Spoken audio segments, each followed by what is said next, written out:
आज हम BA part third में द्वितीय प्रश्न पत्र के चारवाक दर्शन का अध्ययन करेंगे। सबसे पहले चारवाक की उत्पत्ति किससे हुई? चारुवाक सुंदर वचन बोलने वाला, यह चारु मतलब सुंदर, वाक माने वाणी, जो सुंदर वाणी बोलता हो उसे चारवाक कहते हैं। इसको जड़वाद भी कहते हैं। चारवाक दर्शन के जो मुख्य प्रवर्तक है महर्षि चारवाक ही थे और उसे औलूक दर्शन या उल्लूक दर्शन भी कहा जाता है। प्राचीन काल में ही इसके बारे में मतलब इसके मन और चैतन्य की जो उत्पत्ति है वो जड़ से ही होती है। मन की और चैतन्य की जो उत्पत्ति है जड़ से बताई गई है। अब चारवाक चर्व धातु चबाने के अर्थ में या भोजन करने के अर्थ में, जैसे ये चारवाक दर्शन भोजन पर मतलब ज़्यादा खाने पीने पर ज़्यादा जोर दिया जाता था, इसलिए इसका नाम चारवाक पड़ा है।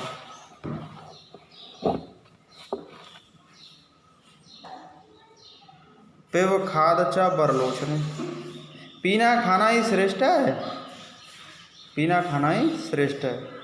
इसलिए व्यक्ति को जड़वादियों ने चारवाक नाम इसलिए दिया गया, मीठे वचन बोलने वाला। और ये विद्वान जड़वाद के प्रवर्तक थे, जड़वाद के प्रवर्तक थे। यावत जीवित सुखम जीवित ऋणम कृत्वा घृतम पिबेत, जब तक जियो सुख से जियो और कर्ज लेकर के घी पियो। इसमें भी ये उन्होंने ये सूक्ति चारवाक से ही संबंधित थी। फिर इसके बाद में है इसे लोकायतन दर्शन भी कहा जाता है और जैसे जड़वादी भी कहते हैं। गुरु बृहस्पति ने चारवाक मत का प्रचार प्रसार किया था, दानवों को उपदेश दिए थे उन्होंने। अब उन्होंने प्रमाणवाद, प्रत्यक्ष एकमात्र प्रमाण है, उन्होंने जो प्रत्यक्ष है, अनुमान है, उपमान है, शब्द है, 4 प्रकार के प्रमाण बताएंगे, परंतु चारवाक ने एक ही माना, प्रत्यक्ष एकमात्र प्रमाण। इसके बाद अनुमान निश्चयात्मक ही है, अनुमान निश्चयात्मक नहीं है, मतलब संशय रहता है, इसलिए अनुमान को उन्होंने प्रमाण नहीं माना। इसके बाद में उपमान, मतलब जैसे जैसे जहाँ जहाँ धुआं है वहाँ अग्नि है, वहाँ पर्वत धूमवान, जैसे पर्वत जैसे धुआं के समान प्रतीत हो रहे हों या तो वो अग्नि नहीं हो सकती, व्याप्ति संभव नहीं है। इसलिए संसार में कोई निश्चित सर्वव्यापक नियम नहीं है, कार्य कारण संबंध की स्थापना भी नहीं हो सकती। शब्द भी प्रमाण नहीं माना है उन्होंने, शब्द को मिथ्या माना है। वेद भी विश्वास योग्य नहीं है।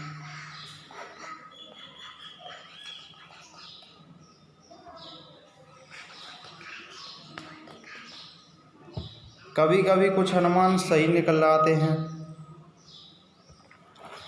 कार्य कारण संबंध की स्थापना भी नहीं हो सकती है।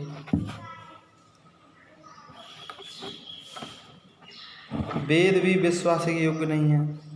पुरुषे वाक्यम वेद, पुरुषेयम वाक्यम वेद। जो पुरुषार्थ रहते हैं,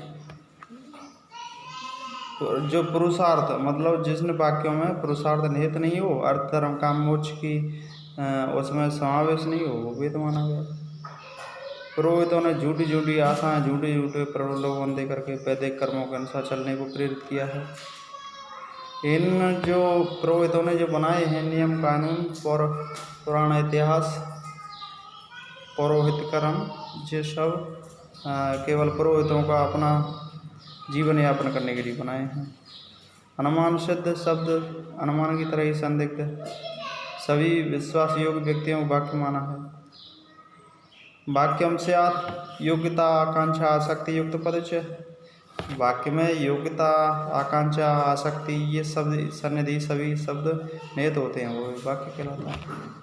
परंतु विश्वास योग्य वाक्य व्यक्ति का वाक्य। तत्व विचार जड़ ही एकमात्र सत्ता है। जो मूर्खपन या मूर्ख बुद्धि है वो ही जड़ ही एकमात्र सत्ता है। जैसे ईश्वर में ईश्वर है, आत्मा है, स्वर्ग है, जीवन की नित्यता दृष्ट, ये सब कुछ नहीं है, प्रत्यक्ष ही है, प्रत्यक्ष नहीं है। संसार के चार महाभूत माने हैं इन्होंने अग्नि है, जल है, पृथ्वी है, वायु है, आकाश है। इन पंच महाभूतों में से जगत निर्मित है। ये चारों जैसे आकाश है, वायु, अग्नि, जल, ये चारों महाभूत पृथ्वी में ही समावित है। और पृथ्वी मृत्यु के बाद ये सभी सजीव पृथ्वी में मिल जाते हैं। प्राणियों जन्म तत्व के संयोग से होता है। मृत्यु के बाद फिर भूतों में मिल जाते हैं, फिर दोबारा प्राणियों की उत्पत्ति हो जाती है। आत्मा नहीं है, चैतन्य विशिष्ट शरीर ही आत्मा। जैसे जब तक शरीर में वाणी निकल रही है, यह जब तक शरीर में आत्मा है, जब तक जीवन यापन चल रहा है, वो चैतन्य विशिष्ट शरीर ही आत्मा है। और चैतन्य विशिष्ट देह ही आत्मा होती है। मैं लंगड़ा हूँ, मैं अंधा हूँ, ये वाक्य आत्मा शरीर की एकता को ही प्रमाणित करते हैं। अब इसके बाद में ईश्वर है ही नहीं। ईश्वर की इन्होंने सत्ता, मतलब ये नास्तिक दर्शन है, इसलिए ईश्वर में विश्वास नहीं करता है। चार्वाक दर्शन में ईश्वर की आस्था नहीं है और ये हमेशा अनीश्वरवादी संप्रदाय का प्रवर्तक है। ये ईश्वर की सत्ता को नहीं मानता है। इसके बाद में है ईश्वर की कल्पना अनावश्यक है। ईश्वर की कल्पना अनावश्यक है। स्वभाववाद चार्वाक के अनुसार जड़ भूतों के अंतर्निहित जो स्वभाव से ही जगत की उत्पत्ति होती है, स्वभाव से संसार की उत्पत्ति बताई गई है। जड़ भूतों के अंतर्निहित जैसे वायु है, अग्नि है, जल है, आकाश है, क्षितिजल पावक, गगन समीरा, पंच तत्व ये अधम शरीर है। ये पांच तत्वों से ये शरीर बना हुआ है। तो ये कह रहे हैं कि जड़ महाभूत है, ये जड़ महाभूतों से उनकी उत्पत्ति हुई है। स्वभाववाद से ये पूरे संसार की उत्पत्ति हुई।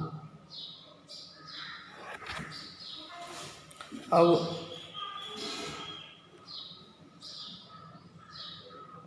स्वर्ग मिथ्या कल्पना है।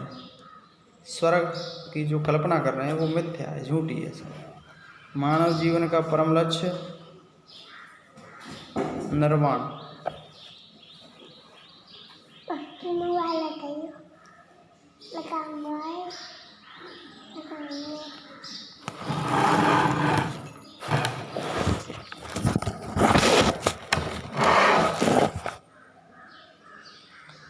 दुख से मुक्ति संभव नहीं है।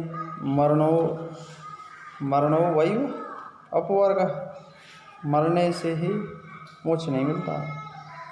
ये जन्म मरण के जैसे 3 प्रकार के दुख बताए गए हैं, आध्यात्मिक है, अधिदैविक है, अधिभौतिक है। तीनों प्रकार के दुखों से निवृत्त हो जाए वही मुक्ति है।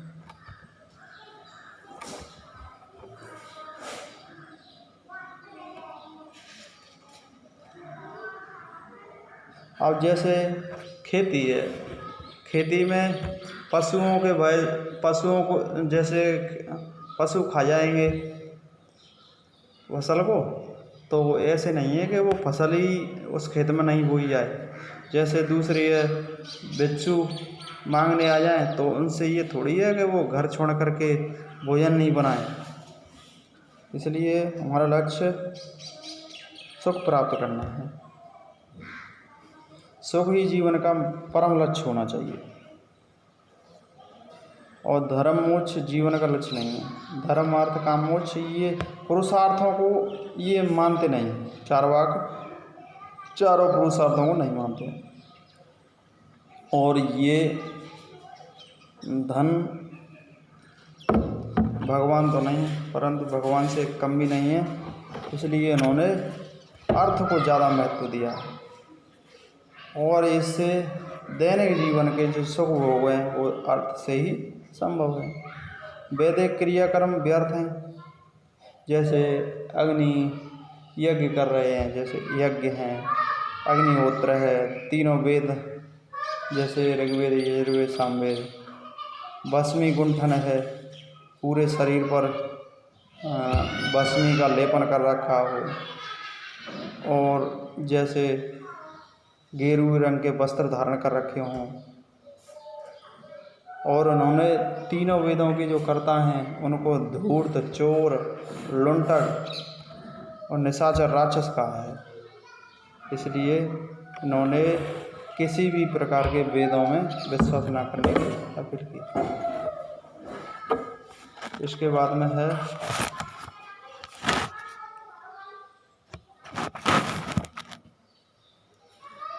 चारवाक के लिए आचार व्यवहार के अतिरिक्त कोई धर्म नहीं है। आचार व्यवहार जैसे व्यक्ति का अच्छा व्यवहार होना चाहिए, सदाचार से युक्त होना चाहिए। आचारो परमो धर्म, आचार श्रेष्ठ धर्म है। जैसे अतिथि देवो भव, मातृदेवो भव, पितृदेवो भव, माता देवता के समान, पिता देवता के समान, अतिथि देवता के समान। जो अच्छा आचरण करना चाहिए व्यक्ति को, लौकिक व्यवहार में सुख के लिए ही है। जो लौकिक जो दैनिक जीवन में जो व्यवहार चल रहा है वो सुख भोग के लिए है। और जो चारवाक का नैतिक व्यवचार है केवल जड़वाद को ज़्यादा महत्वपूर्ण मानता है। ग्रीस के दार्शनिक एपिक्यूरस ने अनुयायियों की तरह भारत में भी इस दर्शन के कुछ अनुयायियों को बसाया था और वो यहाँ से भारत में इसका विस्तार होता गया। इसके बाद में है भारतीय दर्शन को चारवाक की देन है। भारतीय दर्शनों की जो उत्पत्ति हुई है वो चारवाक दर्शन से ही इनकी उत्पत्ति हुई है। एक तो चारवाक की अनेक दार्शनिक समस्या उपस्थित की हैं, अट विश्वास से विचार नहीं करते।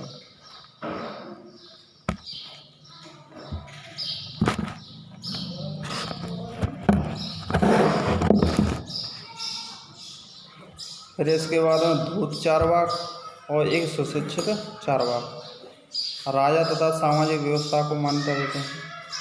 ये राजा को प्रमुखता देते हैं और ये प्रजातंत्रात्मक या लोकतंत्रात्मक गणराज्यों में विश्वास नहीं करते थे। श्रेष्ठ सुखवाद और ज़्यादा से ज़्यादा उन्होंने सुख, धर्म, अर्थ, काम तीनों वर्गों को में सामंजस्य स्थापित करते हुए काम प्राप्ति के साधनों को मुख्य बताया। इनका अंतिम लक्ष्य था काम, सुख भोग। काम अर्थात सुख भोग। इसलिए शिक्षा की भावना को प्रोत्साहन, शिक्षा को अधिकाधिक बढ़ावा देने का भी उन्होंने जीवन में मुख्य माना है। वैज्ञानिक दृष्टिकोण व्यक्तियों में सकारात्मक, उन्होंने ये कहा कि परंपरागत पुराने जो विचारधारा के जो व्यक्ति थे उनको ना अनुसरण करते हुए और अधिक से अधिक वैज्ञानिकता पर विश्वास करने का वचन दिया था। इसलिए ये वैज्ञानिक दृष्टिकोण को अधिक मानते हैं।